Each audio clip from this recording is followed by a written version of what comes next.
All right, welcome back from that break. And here we are talking about Nigerian-China bilateral relation, economic relation per se. In 6 months, we generated 15.48 billion US dollar between January and July 2025. And the figure represented a 34.7% increase compared with the same period last year, 2024. The increase reflected the growing strength of China-Nigerian relation. That has been described as one of the biggest trading relation between two countries in Africa. That is Nigeria, China. And Nigeria is regarded as the #1 biggest China trading partner on the soil of Africa. Meanwhile, the elevation of this relation between the both countries to a comprehensive strategic partnership as of 2024 Forum on China-African Cooperation Summit that created a broader prospect for cooperation. Analysts are of the view that the collaboration in infrastructure, energy resources, trade, culture, and education continue to deepen and bring in tangible benefit to citizens of both nations. More so, the trade relation between Nigeria and China is said to have been guided by the principle of mutual respect and mutual benefit, all-round cooperation between China and Nigeria that has yielded remarkable results. So, Prof. Ibrahim will be joining me shortly so that we can have a dissection around this relationship, particularly the volume of trade between the two countries. Although it has been projected that by December, that means in the next 3 months, if we add to what we have recorded right now between 6 months, the Nigerian trade relation with China will hit 20 billion US dollar. On this note alone, a lot of Nigerians also asking the question that is quite critical. Is that relationship in trade and economy, is it balanced? Others have argued that it's unbalanced relationship. Meanwhile, there are reports that shows that really Nigeria import huge sum of finished product from China. And on the other hand, many are asking that the only thing we export to China are raw material. But recently, we have seen a new dynamics in that trade relation. Just in the next 2 months or thereabout, there are going to be a commission of 2 lithium factory in Nasarawa State. That factory is also part of the trade relation between Nigeria and China that battered that business progress. There's also another one in Kaduna. Meanwhile, there's another, venture in Niger State, or not to forget the one that is happening in FCT. So the trade relation is giving birth to several initiatives, several business ventures between the two countries. But what we are right now is that just in 6 months, it recorded 15.48 billion US dollar. And it has been projected that by the end of 2025, it will hit 20 billion US dollar. So one of the pointer questions I'll be putting across to Professor Sheriff is that the assessment of these two relations between the two countries, how has it been? We know there are different bilateral relation agreements in education, in culture, in training, and the rest of them. But how beneficiary are all these to Nigeria? Then recently also, we also saw a change in terms of how Nigerians engage China for economic engagement, particularly borrowing of money.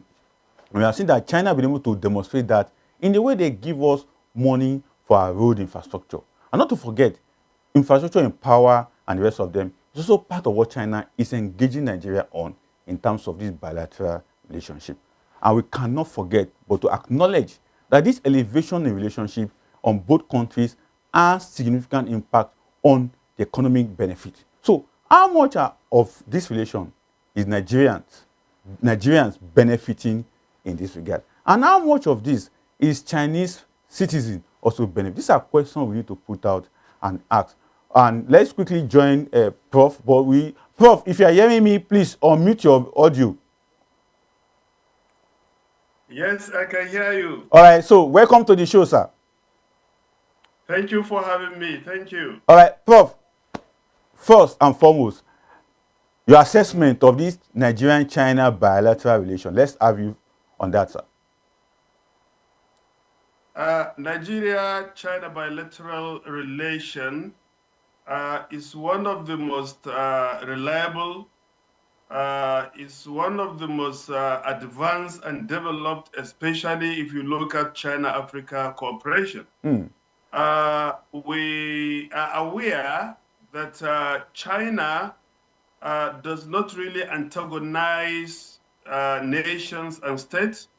China could trade with an enemy of a friend, because it doesn't matter that if a friend has an enemy, with the principles of international relations, it doesn't mean that a state shouldn't trade with that particular state. Because if you are after economic advantage, you don't antagonize. And China will always be ready to actually bring people together. That is why it was able to bring Saudi Arabia and Iran into political rapprochement. So China-Nigeria bilateral relation is as old as itself, since 1971. And ever since we established these bilateral ties with the People's Republic of China, we've been seeing high-level visitation by Chinese president, by Chinese foreign affairs minister, Nigerian president, head of state, as well as peoples-to-peoples exchanges.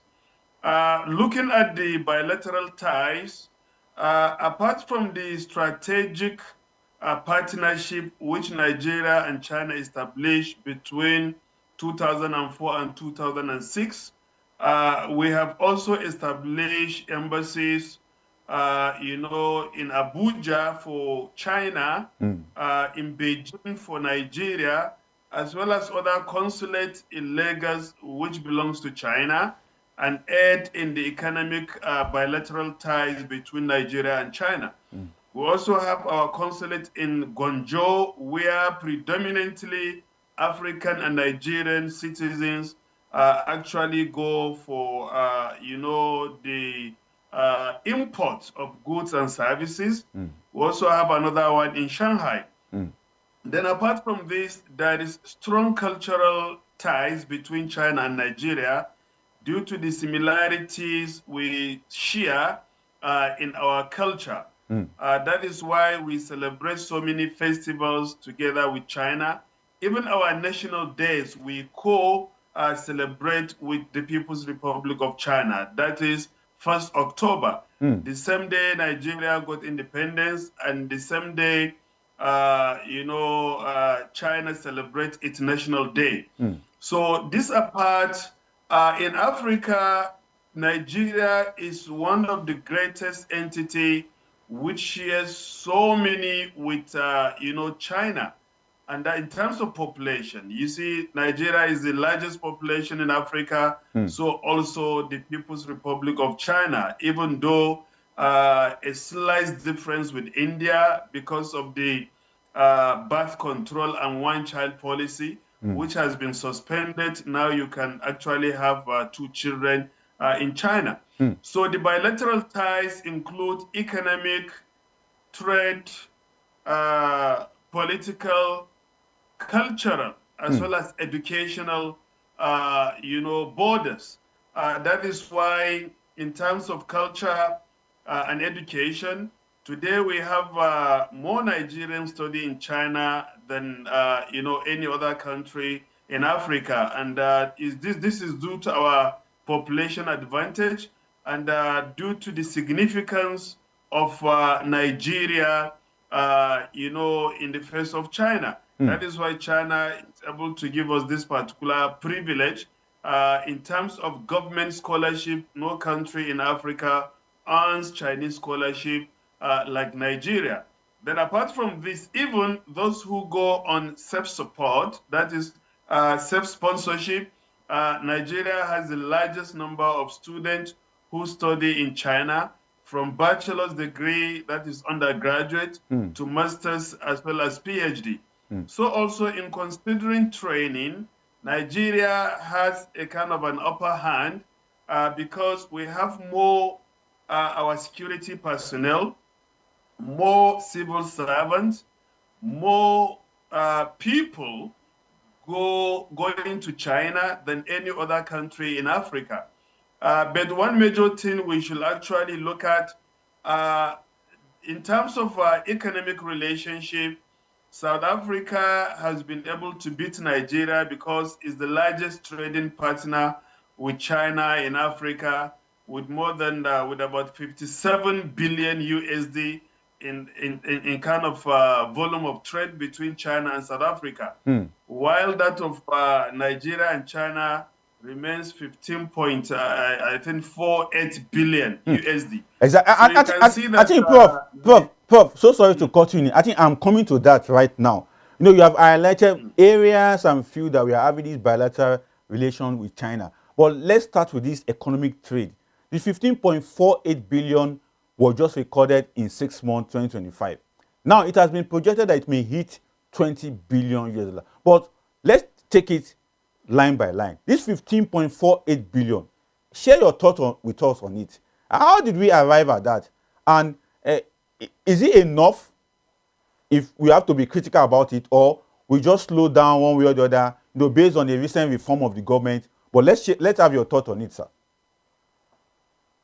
15.48 billion volume of trade between China and Nigeria is actually not enough, even though it's one of the highest in Africa, because Nigeria is the second largest trading partner with China after South Africa. So under part of this particular 15.48 billion, Nigeria export only 2.0 plus billion, especially last year in 2024, while South Africa exports about 29 point something billion. So it means that South Africa exports more than it imports from China, because China only exported about 22 point, I think something billion, to South Africa, while South Africa export about 29 billion worth of goods to China. So you can see that comparatively speaking, it's not enough for Nigeria. Why? Because we have a lot of natural resources, but we are not manufacturing. We are not industrialized, an industrialized entity, while South Africa has significantly shifted from traditional way of production. Many things are being manufactured and produced in South Africa. That is why South Africa has been able to actually beat Nigeria in terms of volume of trade with China. So if Nigeria should be able to harness its mining sector, for example, we have a lot of things that can be mined in Nigeria and give to China. We have a lot of things that are actually needed, and China is even encouraging Nigeria and other African countries to come into this particular economic expo in order to showcase what we have, in order to sell to China what we have. But literally, you cannot sell what you do not have, and you cannot sell what you do not produce. And that is why I say it's not enough, because Nigeria and China need to do a lot. China is doing a lot, actually, but Nigeria need to wake up. Nigeria had to rediscover itself, wake up from its slumber. Let's harness our resources, our potentials greatly and significantly, so that we can have something tangible at our disposal to be able to showcase to China, to be able to deliver to China, not only China, the entire continent of Asia and other countries around the world. But if we rely on just oil and gas, I always make this particular argument. These are exhaustible natural resources that one day we might wake up and see that something happens to oil and gas. Or if that doesn't happen, the international system might actually shift away from the utilization of oil and gas. Why? Because we have a renewable energy system. Now China is the largest country producing EV vehicles, that is electric vehicles, electric motorcycles, and even electric bicycles. So you can see it reached to a point whereby oil will no longer be needed, but alternative source of energy to be utilized in the world. So Nigeria should not allow itself to be left behind in this particular situation, in this particular scenario, while completely relying on natural resources, but are not giving emphasis on economic diversification, as well as dwelling more on other sectors of the economy.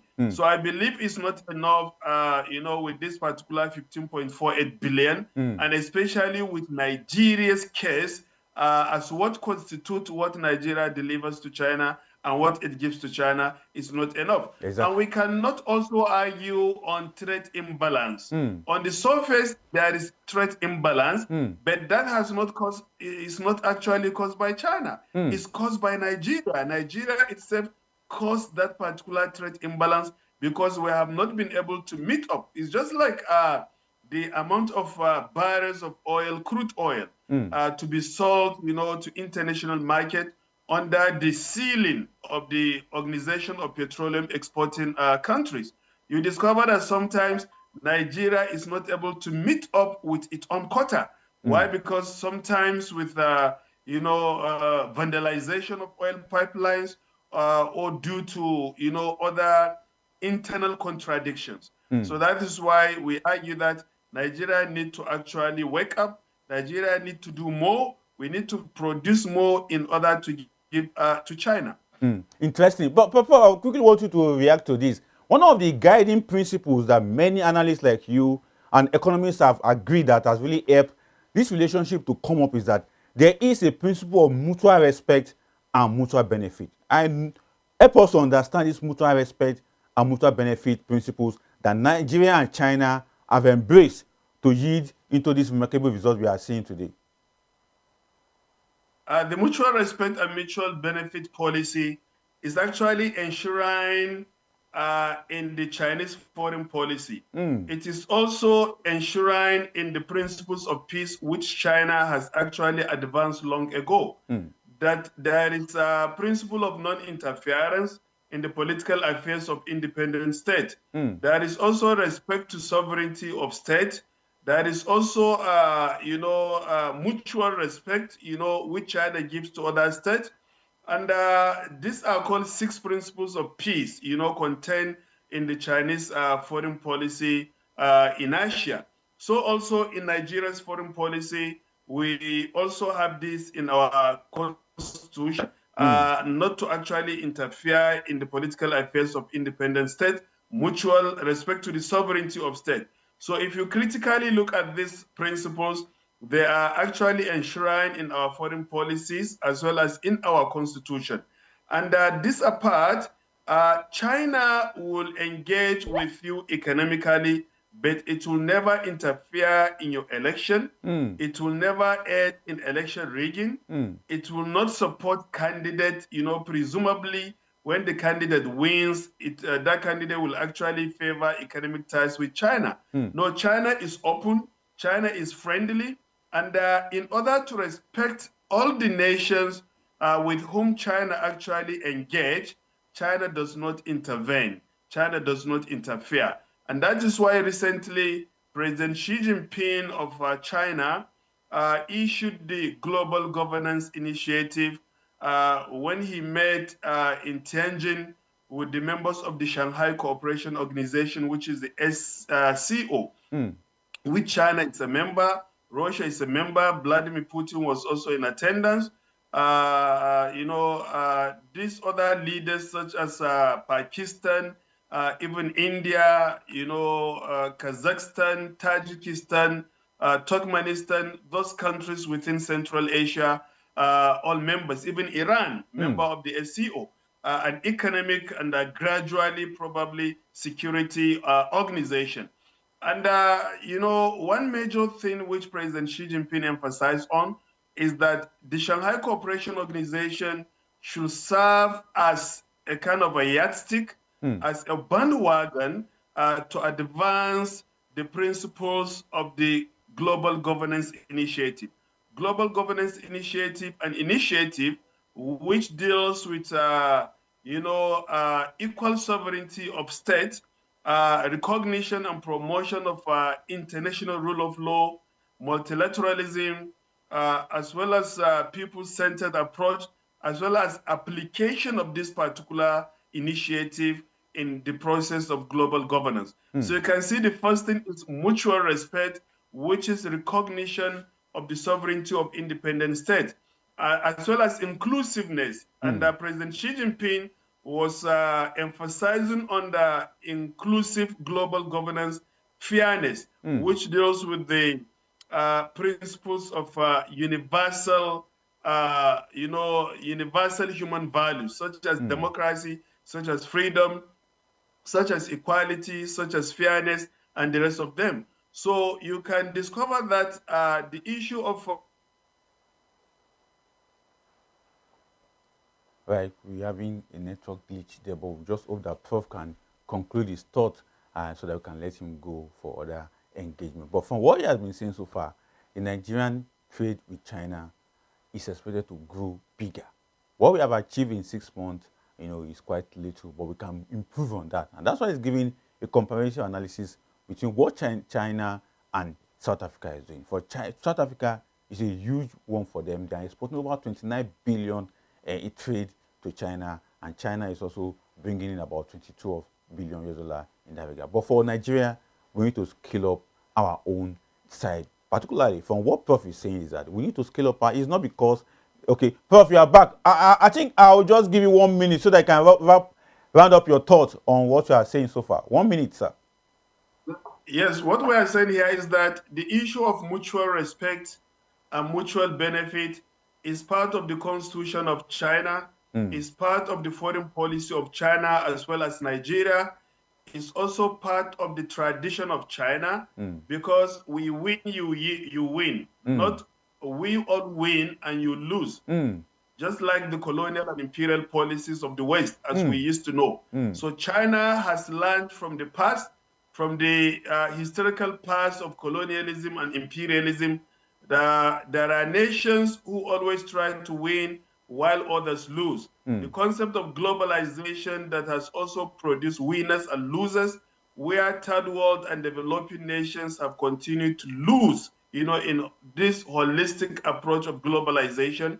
China has learned such great lessons, and it doesn't want to tramp on these particular corridors of we winning while others losing. So that is why China has advanced this particular principle of mutual respect, mutual equality, mutual sovereignty, mutual benefit. Exactly. So that in our engagement and relationship, all parties should be included and all parties should win, not lose in any aspect of such engagement. Exactly. Interesting. Prof, I really want to appreciate you for coming on the show today.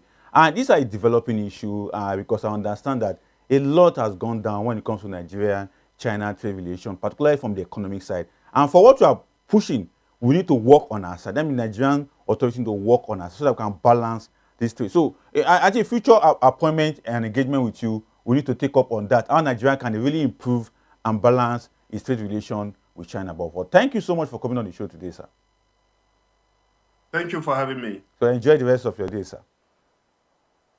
Thank you. All right. I've been speaking with Professor Ibrahim Ghali, who happened to be a lecturer as well as the Director of International Center in University of Abuja here in FDFCT. And from his own angle of, pushing the narrative of the positive side, as well as what we need to do on the Nigerian side to balance up this trade, is quite interesting. I think we need to engage him further on that.